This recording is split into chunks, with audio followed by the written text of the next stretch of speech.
Hi Year 13s, I hope you and your families are keeping well. For today's lesson, what I would like you to do is answer a 12-mark exam question. Now, this is the first question that appears on your Comparative Politics exam, and it requires you to examine the similarities or differences between an aspect of US government politics and UK government politics. So in this case, the question is examine the ways in which the US House of Representatives differs from the UK House of Commons. Now, you've answered an examined question before the summer holidays, and that was on the significant differences between the US and UK constitutions. And in that video that I created for that question, I went through the structure, things to think about, and a little bit of guidance on vocabulary. So I will repost the link for that so you can have a look at the structure, things to think about, and guidance, as I will not be explaining that throughout this video. But really quickly, you do not need to write an introduction. There's no need to refer to comparative theories. And each of your different main body paragraphs need to focus on a significant difference between the House of Representatives and the House of Commons. So one of the significant differences between the House of Representatives and the House of Commons, well, between both legislative branches or branches of government in general in the USA and the UK, is that in the USA there's a strict separation of powers, whereas in the UK there's a fusion of powers between the executive and legislative branches of government. Now, the fact that there is a strict separation of powers in the USA and a fusion of powers in the UK, well, that has significant implications for the differences between the US House of Representatives and the UK House of Commons. So whilst you're not required to write an introduction, it might be a good idea for you to outline before your main body paragraphs something along sort of these lines: the strict separation of powers in the USA versus the fusion of powers in the UK, because that significant difference between the branches of government in the UK and the USA, that has implications for all of the differences you will write about in your main body paragraphs for this question. So in the first paragraph, I would focus on how the House of Representatives has much weaker party discipline than the UK House of Commons. And it's important that you focus on comparing solely the House of Representatives with the House of Commons without too much mention of the Senate and the House of Lords, because this question doesn't require you to compare the upper chambers. It is just the lower chambers in both countries. So that is the House of Representatives and the House of Commons. So the differing levels of party discipline in both the House of Representatives and the UK House of Commons, that affects the way in which politicians vote and the factors which influence the way in which politicians vote. So in the UK, we know that there is a fusion of powers between the executive and Parliament. And that often means that government and the executive, the core executive, can dominate Parliament with large parliamentary majorities. Now, this is incredibly favourable for a Prime Minister who has obviously the power of patronage. So all Prime Ministers have the power of patronage, but this is enhanced by large governing majorities, okay? And the power of patronage in the UK allows the Prime Minister to appoint and dismiss cabinet ministers. So that naturally means that MPs of the governing party, at the moment the Conservative Party, will look to be loyal to the Prime Minister to ensure that they have the best possible chances of being promoted to a higher sort of core executive cabinet role. So party discipline is much stronger in the House of Commons because there is a fusion of powers, okay? The executive actually sit in the House of Commons, and the head of the executive, as well as the head of the House of Commons, is the Prime Minister himself at the moment. So party discipline is much stronger in the UK House of Commons because of this patronage, because of the PM's power of patronage. And that power of patronage that the PM possesses allows him or her to exercise a method or implement a method of carrots and sticks. So they can use this carrot and stick approach of rewards and punishments, which works incredibly in their favour to ensure that MPs are voting in line with their party. Okay, so they can use carrots and sticks, rewards and punishments to reward MPs who are loyal, but also punish cabinet ministers or MPs who are perhaps disloyal. Okay, so we see the punishment of MPs particularly in September, October 2019, when Philip Hammond and around 20 other Conservative Party MPs voted against Boris Johnson's Brexit withdrawal agreement. And it's important to remember at this time, Boris Johnson had a minority government, as this was before the December 2019 general election. So what they did was that they removed the party whip from Philip Hammond, as well as 20 other Tory MPs, and they were forced to sit in the House of Commons for that time as independents. So that is obviously a punishment. And Boris Johnson then has also, in his reshuffle of the cabinet, he's been able to appoint ministers to higher roles, such as, previously ex-Chancellor Sajid Javid, and Sajid Javid has now been replaced by Rishi Sunak. So these are the sort of rewards that prime ministers can apply and use and make use of in light of their power of patronage. However, in the USA, in the House of Representatives in particular, there's a lack of party discipline and a much weaker party discipline system because the executive can exercise no powers of patronage over members of Congress. Okay, and that is incredibly important to remember. The president, the executive, only has the power to persuade, the power to influence members of Congress to produce legislation or create legislation that fits with the president's agenda, but they cannot force members of Congress to sort of work in their favor or in line with them. And this is an incredibly important point. Again, in the UK House of Commons, party whips are much stronger than party whips in the US House of Representatives, and this obviously leads to greater party discipline in the UK House of Commons in comparison to weaker party discipline in the US House of Representatives. In this first paragraph, it's really important that you refer to examples. So what are the rewards and punishments provided by UK prime ministers to MPs, for example? Why is there a lack of party discipline in the US House of Representatives? It's really important that you explain that.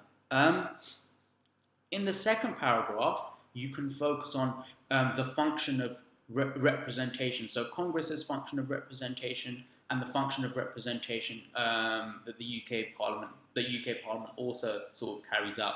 So the second paragraph, the more frequent election cycle for the whole House of Representatives, which is every 2 years, in comparison to the House of Commons every 5 years, means that members of the House of Representatives are more attentive to their party base and constituents than members of the House of Commons. Now, it's important to remember that first past the post as an electoral system, that creates a strong MP constituency link, okay? Similarly, in the House of Representatives, because the election cycle is so frequent and because members of the House are elected every 2 years, there is also a similar link between constituents in congressional districts and their representatives. So whilst that is a similarity, the key difference is the fact that the election cycle means that members of the House of Representatives, the different nature of the election cycle, 2 years against 5 years, means that members of the House of Representatives are more attentive to their party base and constituents, okay? So they consider more localized issues, whereas members of the House of Commons can sort of focus on more issues in the national interest as well. So members of the House of Representatives, as we know, they're more likely to follow, of course, the delegate model, okay? Because they're acting as delegates on behalf of their constituents. So their job and their role to ensure that they get elected and stay in office every 2 years is to ensure that they represent solely the views and interests of their constituents within a congressional district. Now, this is really important, and the difference comes between the fact that in the UK, political parties are responsible for selecting their candidates for a parliamentary election. All right, so the Conservative Party, the Labour Party, they will put up parliamentary prospective candidates for a constituency before a general election, and they're responsible for selecting who will stand in a specific constituency for elections to the House of Commons. However, in the USA, particularly in line with the House of Representatives, this is really, really different. Because as we know, before the congressional elections, between a Democrat and a Republican in a congressional election, there is a primary election. Now, the fact that there is a primary election means that candidates of the same party need to appeal to their party base, their primary voters, to ensure that they're the candidate that gets selected to then fight the general election, the congressional election. And we know that in the USA, because of the gerrymandering of congressional districts, candidates face a much sort of bigger threat and a bigger challenge during primary elections than they do during general elections, because gerrymandering often leads to safe seats, and those safe seats often guarantee then the outcome of the congressional general elections, and that is why there are such high incumbency ratings in the US House of Representatives. So the key difference here is that in the UK, political parties are responsible for candidate selection, whereas in the USA, in congressional districts, it is the primary voters, the electorate, who are actually selecting the candidate of a particular political party to stand for the congressional or general election. And this means that members of Congress and members of the House, they need to appeal to their party base and their primary voters. And so there's a lack of an incentive then to sort of appeal to the middle ground. And this is a key difference between both the House of Representatives and the House of Commons. Okay.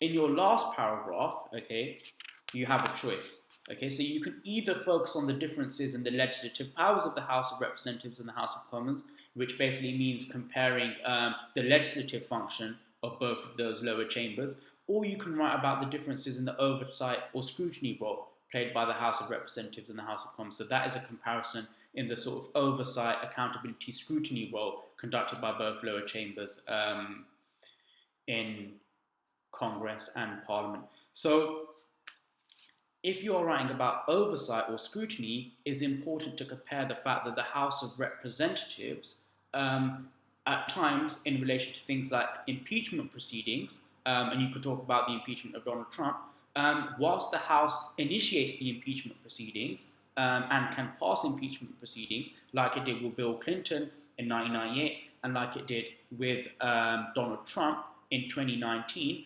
ultimately, the Senate is responsible for conducting the impeachment trial, and it is at this stage that it becomes difficult to impeach a presidential, executive, or judicial member, because of the fact that in the Senate a 2/3 majority is required to remove a public official. So you can talk about the limited role of the House of Representatives in impeachment, in the sense that they cannot remove the official themselves. They are only responsible for initiating the proceedings. And obviously then you can compare the House of Representatives standing committees with the House of Commons select committees. But the House of Commons is generally more well equipped to conduct direct scrutiny of the executive, in the sense that it also has the liaison committee, which comprises all of the chairs of the select committees, and it also has the public accounts committee as well. So you can compare the oversight scrutiny role of both lower chambers. If you're focusing on the legislative powers of the House of Representatives and the House of Commons, it's important to note that Congress, throughout the legislative process in the USA, Congress as a whole body needs to agree on legislation, which means that a piece of legislation or bill passed in the House of Representatives must also be passed in the Senate, and vice versa. So the House of Representatives alone cannot pass a piece of legislation through a simple majority. And it requires also the confirmation of the Senate.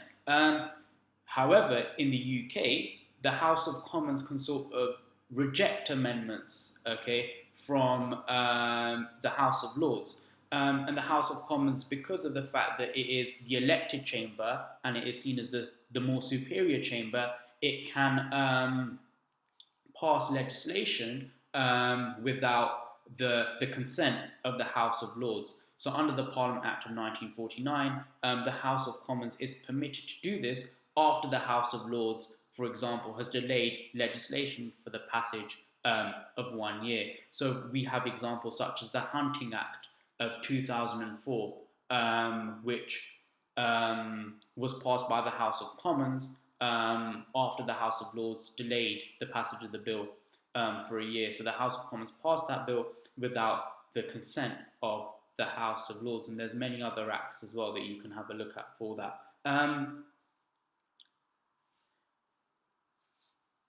Okay, so another thing in relation to the House of Commons, in relation to legislation, is that, of course, they are the elected, they're the more superior branch.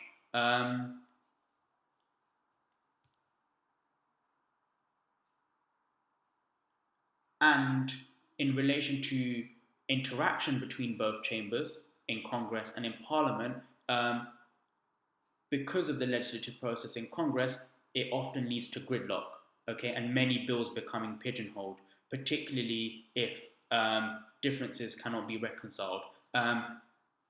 In the UK, though, parliamentary ping pong is limited because the Parliament Act of 1949